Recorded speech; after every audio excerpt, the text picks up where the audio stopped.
Welcome back to the Psycholingo, and today's video is regarding UGC NET JRF exam. And basically the purpose of this video is to differentiate between assistant professor as well as JRF, that stands for Junior Research Fellow. A lot of times when candidates are preparing for this exam, they are unaware of the requirements of the exam as well as what these two things entail, and they are also not sure that what might suit them. So we are here to explain that only, and we'll also discuss the cutoff under both the categories for assistant professor as well as JRF. Then we'll also discuss more about psychology optional and its syllabus, and this is more regarding the course that we offer, but I'll discuss that later in the video. But let's begin with the video first. So here are a few facts on psychology, and the person you are looking at is actually William Wundt. He is known as the father of psychology basically, and he's also the founder of modern psychology. So he has a lot of huge contribution in the field of psychology, because he was the first one to create a first psychological lab, which gave it a more scientific approach to the subject, and that was developed in 1879 in Leipzig, Germany. And the purpose for the lab was to study the behavior in a more applied manner, and obviously the mind as well. So here is the basic definition regarding psychology. It is the scientific study of mind and behavior of human beings.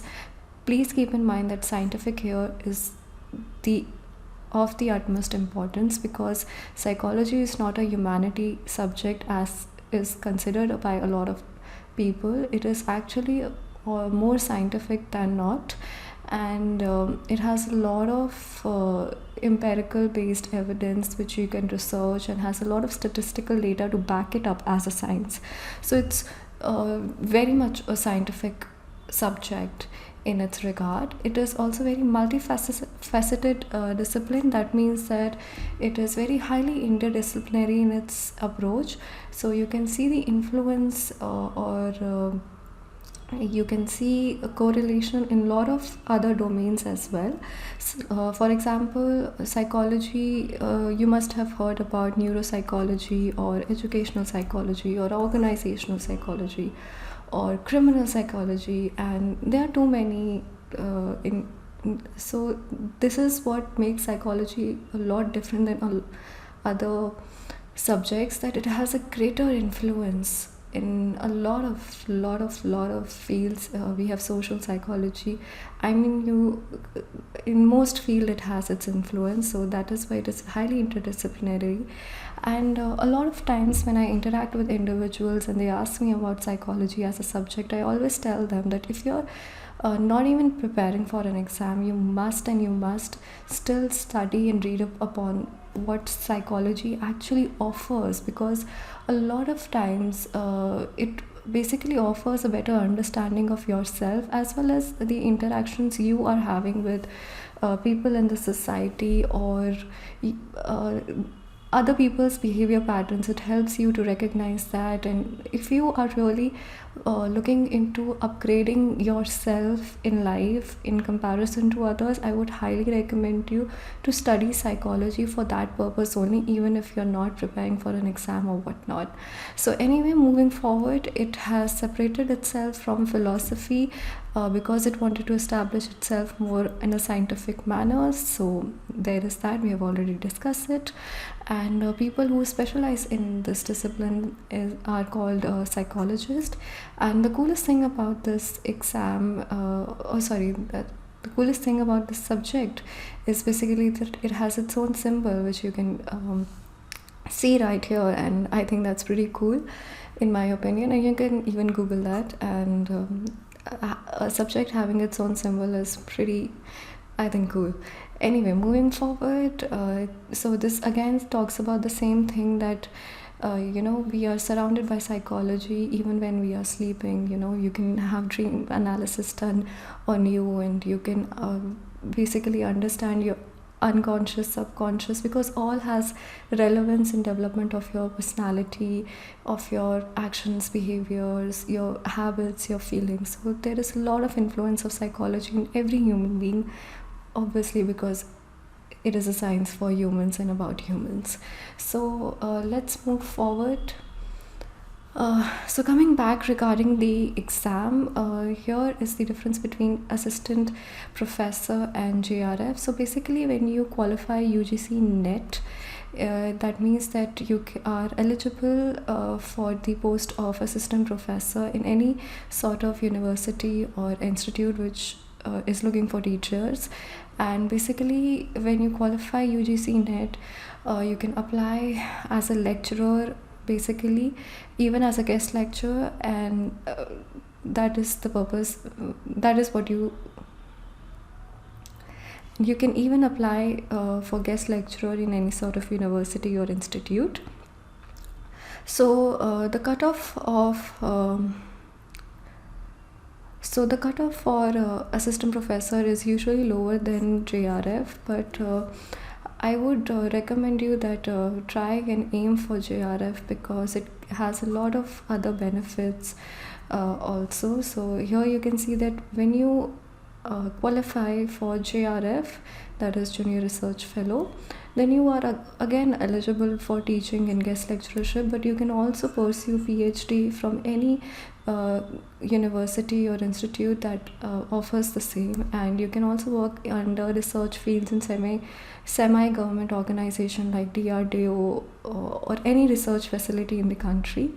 And it when you also clear JRF, you are provided with a rank. So along with your score, you will receive a rank as well, and the better the rank is, the better your chances are to get into the university which is of your choice and of higher standing.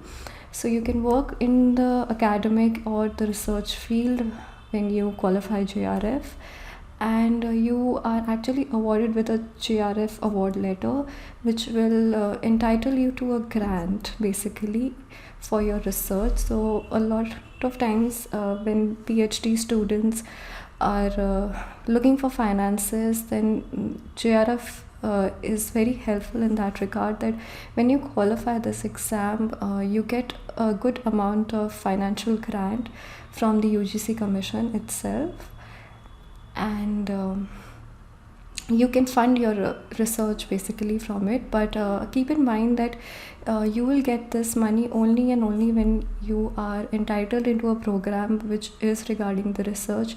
So that means that if you just qualify the exam and sit at home, you will not get this financial amount.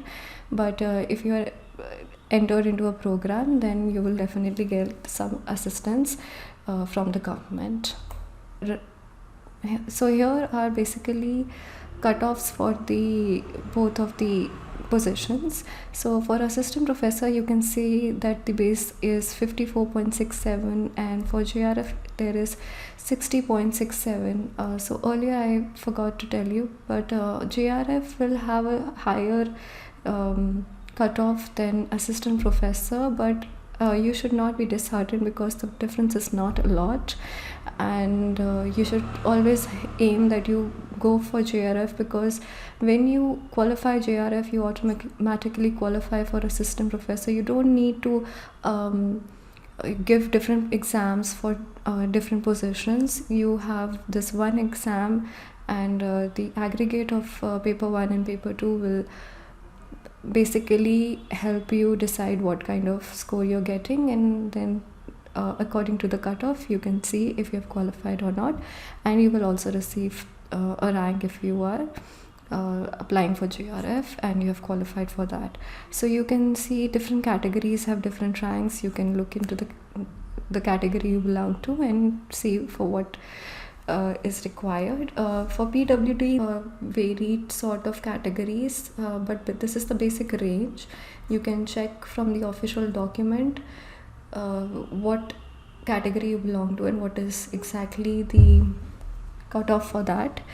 But again, I would always advise you that if you are a serious aspirant, you must not just base your aim regarding the cutoff. You should try and motivate yourself to get a better score, because this score will help you to avoid any sort of missing a chance, basically, from a university that you're willing to apply for.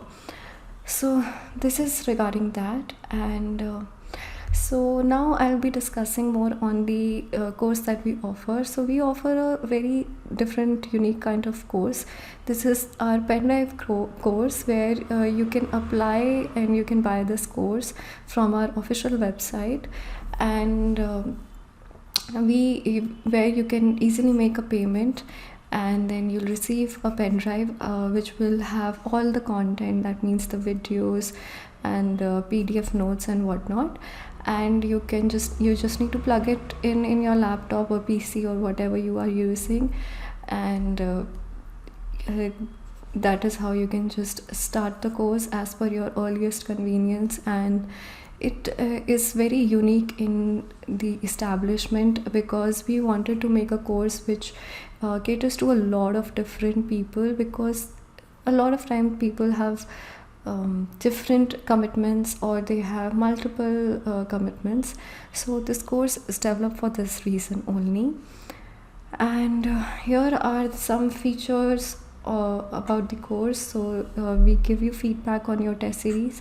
I always tell individuals that if you're preparing for an exam, you should and you must look into some institute or some sort of test series which also provides you feedback, because feedback makes you a better aspirant, basically, because it tells you where do you stand in your preparation. So that is very, very important. Then you can also book certain face-to-face Zoom sessions for your doubt clearing. And that is basically as per your convenience again. So we have made this course and redressal and everything you want according to your convenience, because a lot of times students are lost in bigger classrooms and bigger traditional educational setups. So for that reason, we have developed this course which you can start anywhere and from any time, and you can also absorb anything at your own pace. If you like to learn fast, you can do that. If you have a slower pace, this will cater to you. So this is very unique in that sense. Anyway, moving forward, so this is basically a little bit about the course and its syllabus. So I would like to point this out, that the syllabus is basically based on UGC official syllabus. And this is very important to note, that a lot of times institute may give you a syllabus which has an plethora of information, but if it is not the requirement of the exam, then why should you study it? So smart studying is very important, and this is why these topics are basically, you can check it from the official web UGC syllabus as well, or you can check my previous video where I have discussed that and have provided the complete syllabus PDF in the description. So you can check that and you'll see and you can tally that the entire syllabus is based upon UGC itself only.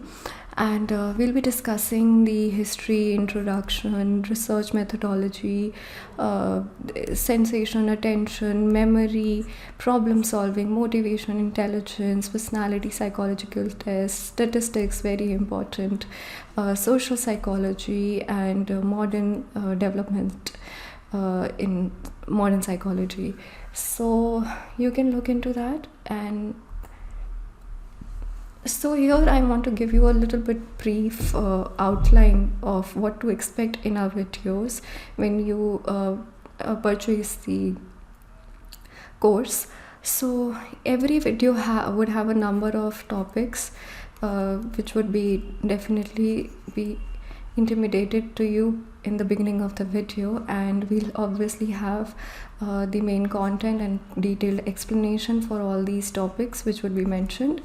And then very importantly, I would like to preface that the basic motive of an exam is for you to practice previous year question papers or certain MCQs based upon the exam itself. So every lecture you will be attending or studying yourself, you'll get a lot of good content obviously, but you will also receive certain practice questions, because when you are preparing for anything in life, you need to understand any chapter, any exam, that when you are doing certain chapters, you need to practice immediately after finishing the chapter certain questions that are based upon that chapter, because that will help you to basically engrave that whatever you have learned is in your brain properly engraved. So that is the purpose, and the motive is basically for you to achieve your goal, and that is what will help you with. So now we'll discuss some sample questions just to see and understand what the requirement of the exam is. So let's begin with the first question. Which of the following are correct for self-concept? This is a PYQ from 2014, and here there are certain statements given by the examiner, and you need to learn and absorb the statements accordingly and find out which of the group of statements is correct. So the first statement is, self-concept includes not only one's perception of what one is like, but also what one thinks one ought to be. So it's very generic statement, and if you have not even read about the theory here, or you haven't even seen what it means, even then you can solve such a statement, because it basically is trying to say that the thought processes you have regarding yourself are not only limited to the present, but you have certain future expectations from yourself as well. So it basically talks about that, and when you think about it, yes, this definitely makes more sense. So a lot of questions you can also solve with general understanding and basic common sense. So here this definitely makes sense even if you have not read it, but it's a very straightforward statement, and I definitely feel it is correct. But let's move to the next statements. Self-concept follows the general laws and principle of perception established in experimental psychology. So here experimental psychology is basically referring to the branch of psychology which is more entitled with the responsibility of creating research data and statistical backing regarding any theory and its applicability in the physical world. So in psychology, you can never just say that this is the law without any sort of research or statistical backing. So now when you understand what is experimental psychology, you need to understand that it has what kind of a relationship it might have with the self-concept. So here the statement is trying to say that all of the self-concept and perception regarding yourself basically has certain principles that are established by experimental psychology, which definitely makes sense, because any and everything in psychology is empirical based. Even all sort of habits, feelings, or any sort of theory must have its applicability and must be observable by the individual. So this definitely makes sense, but let's keep it on hold. If you are a little confused, we'll come back to this again. So the third statement is regarding self-concept represents an organized, coherent and integrated pattern of self-related perception. Again, it is again related. If you think that this is correct, I mean, you can make it out that this is also correct, because any organism, any individual, any human being is has a has an integration in its behavior patterns and their thought processes. So if, for example, if I think I'm a very confident extrovert individual, then I will always emulate that in my behaviors, in my thought processes, in my habits. But on the other hand, if I feel that I'm a shy person and an introvert person, then again, I will emulate that only in my personality as well. So, your self concept is just not related to basic thought processes only. It has a greater influence in your behaviors, your habits, the way you react to individuals. So it basically is talking about that, and when you understand with an example, it really is embedded in your mind. So always study with examples. Anyway, so let's look into the next statement, which is development of self-concept follows a specific timetable of critical stages. So again, this is a very absolute sort of statement that no, that is not true. That cannot be true, because self-concept is, again, we have established that it is an integrated part of any individual and has a lot of influence from different things. Like, if you have a thought process, then it has influence of that. Then you have behavior patterns, then external factors, internal factors, all these things are influencing you, and that is how your self-concept is being made. So there is no certain steps for it. It is basically developed over a time period and by your experiences only. So yes, this is not correct. And when you see that you have eliminated this as well, then you also eliminated 3 options, and the correct option is D. So you can pick and choose what kind of a technique also you might use. So while working on the course, we will make you we will help you basically to identify such things as well. That this tips and tricks also helps you, a candidate, to make a quicker decision, because obviously you cannot just sit on one question and think a lot about it. So it is about that, right? So let's move to the next question. So I want to give this question as a homework to you, and I would like that if you can, and I would like that you may put your answers in the comment section, or you can mail me the answer or whatnot. So let's begin with this question. Given below are 2 statements, one labeled as assertion and other labeled as reason. So the first statement is focus group involves unstructured interview. The second statement is the reason for it, which is focus group involves interaction among participants moderated by the researcher as a source of data. So when you read such a question, students a lot of times get really intimidated with such a question, but it is a very simple question. You just need to see if the statement given to you has a plausible reason in this statement. So that is all you need to identify, and these are actually one of the easier questions, just that they are intimidated and they mark these questions wrong. But these are very easy questions. You just need to have a little practice and understanding of concept. You can do them very easily. So you can see here the options are if both A and R are true, and R is correct reason for A.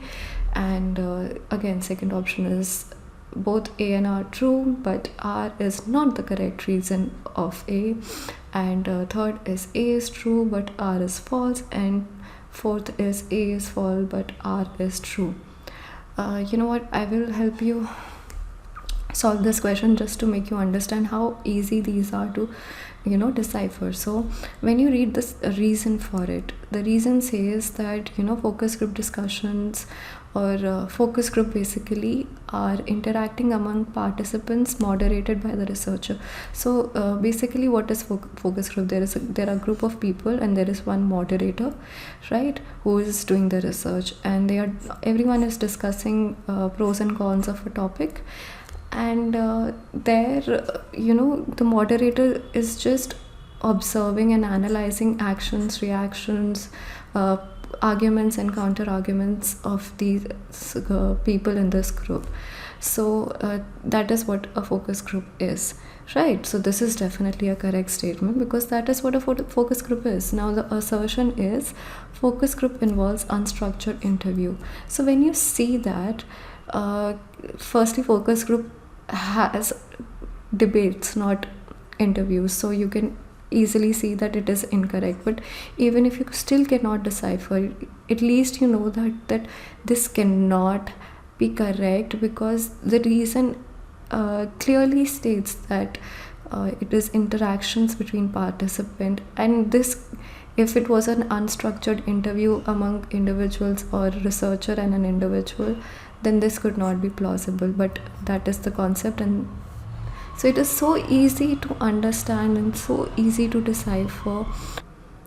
So this is how we'll help you to basically narrow down to the correct answer, and these tricks only come with practice and practice and practice and practice, and by solving question papers and getting feedback regarding the same. So you can see that the D option again here is correct, that A is definitely false and R is true. So this was the sample question. So a lot of times students ask me that what reading material or PDFs or what should they basically refer for. So when you join this course which we provide, and this course really involves and includes everything and anything you might require for the exam. So it has videos plus PDF and detailed explanations, and I mean it has everything you might require, and no additional material would be required by you. But if you are just entering and you are interested in self-studying, then I will start with the NCERT. They are very helpful, very informative and very holistic in their approach. If you're beginning with psychology, you must read these things. They will give you a very good and basic understanding of that, and especially for statistics I get a lot of queries. So this is the book for statistic, Edward W. Minium. This is a Minium. You can just go to any bookshop and you can ask for Minium and you'll get this one. So this is a red color book again. You can also Google it. But this is very good book if you are afraid of statistics basically. And I have myself personally read it in my master's, in my bachelor's, anytime I've studied about psychology. So this is a very helpful book and you must read it if you're interested. So moving forward, here are certain other features that we offer. So we offer test series obviously, and we offer topic wise and complete mocks as well. So section test help you to understand all sort of chapters, and then mocks are obviously important to understand the exam pattern and to just help you manage time. So this is very important for managing time, but this is important for concepts. So we both offer for both of them, and we definitely offer doubt clarification as per your convenience, as discussed before. We also offer online counseling, because a lot of times students have certain issues that they do not wish to discuss with anyone. We are highly professional regarding that, and with the goal to heal you basically. Any sort of issues you might have, you can discuss with us, and you can visit our website, and you can find more information regarding that. So So here are basically our contact details, which you can see. So this is our mailing info, and this is our official website. And if you are on Facebook or Instagram, we are also available there. You can go through it. And I wish you all the best. Good luck. Thank you for interacting, and hoping to see you soon again. Stay tuned, stay safe, stay blessed. Bye bye.